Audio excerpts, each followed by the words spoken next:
So there's no question that the Iranians are going to come out of this war having more leverage over politics in the region and around the world once the conflict ends.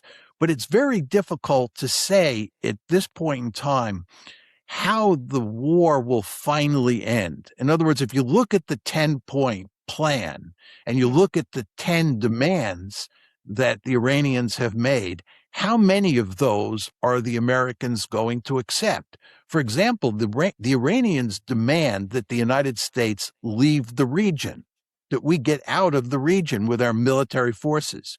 Are we going to do that?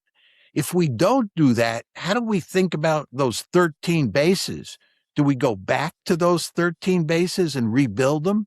Will the Gulf states that hosted those bases allow us to do that? These are all open questions, and they have huge consequences for what the architecture, the security architecture in the region looks like. So I think one thing that is clear is that Iran will be more powerful for sure after February 28th than it was before. I think it's also clear that relations between the GCC countries and the United States will never be the same. And we will not have a close alliance with them in the future the way we have had in the past.